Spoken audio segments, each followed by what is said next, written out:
आज हम इस वीडियो में जानेंगे हेमेटोक्रिट टेस्ट के बारे में।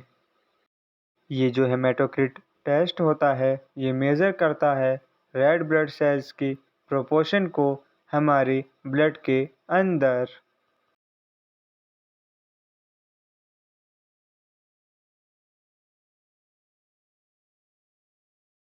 ये जो हेमेटोक्रिट टेस्ट होता है इसको पैक्ड सेल वॉल्यूम टेस्ट भी कहा जाता है और शॉर्ट में इसको पीसीवी टेस्ट भी कहा जाता है।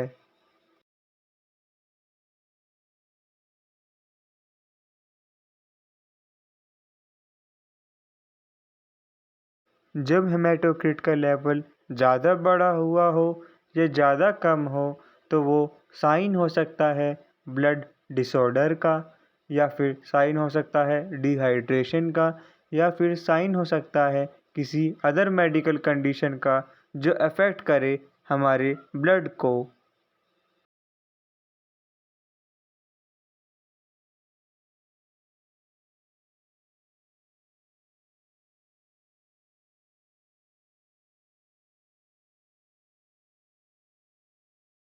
आइए अब हम जानते हैं हेमेटोक्रिट का टेस्ट किसके लिए इस्तेमाल होता है।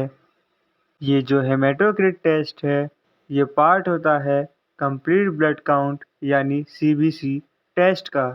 ये जो सीबीसी होता है ये एक आम ब्लड टेस्ट होता है जो मेज़र करता है डिफरेंट पार्ट्स हमारे ब्लड के, और इसका इस्तेमाल किया जाता है चेक करने के लिए हमारी जनरल हेल्थ को।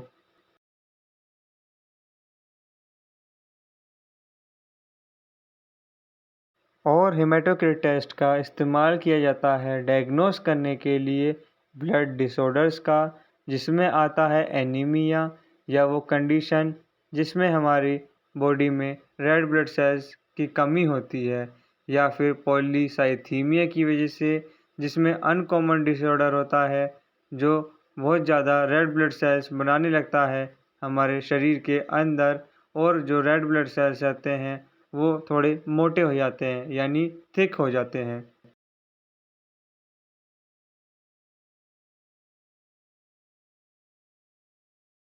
आइए अब हम जानते हैं हमें हेमेटोक्रिट टेस्ट की ज़रूरत क्यों पड़ती है। ये जो हमारे हेल्थ केयर प्रोवाइडर होते हैं ये हमें ऑर्डर देते हैं इस हेमेटोक्रिट टेस्ट के लिए कि उससे ये पता चल सके कि कहीं हमारा रेड ब्लड सेल में कोई डिसऑर्डर तो नहीं है, जैसे कि एनीमिया या पॉलीसाइथीमिया। आइए अब हम जानते हैं एनीमिया के सिम्टम्स क्या होते हैं।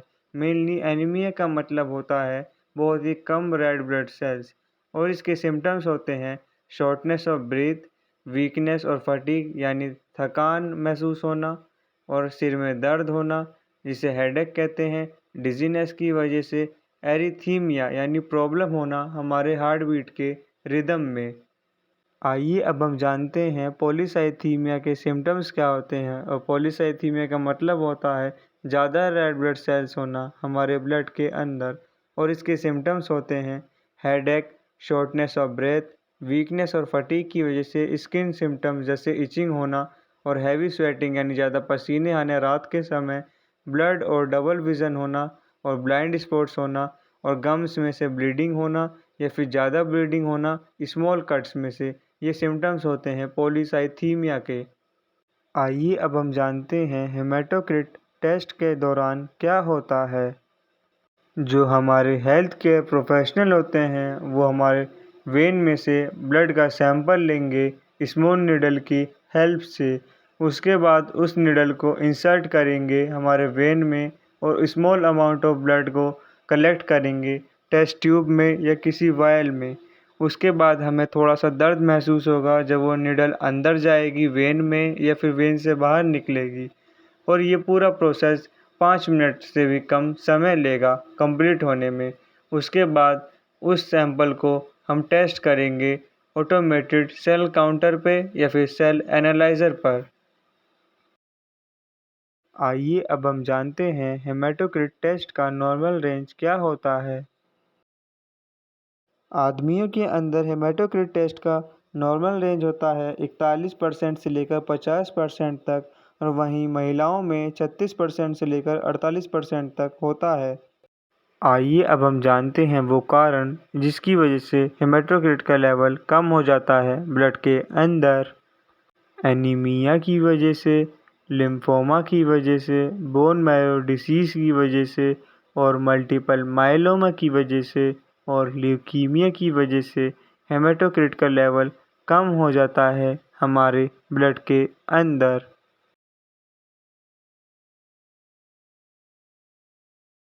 आइए अब हम जानते हैं वो कारण जिसकी वजह से हेमेटोक्रिट का लेवल हाई हो जाता है हमारे ब्लड के अंदर।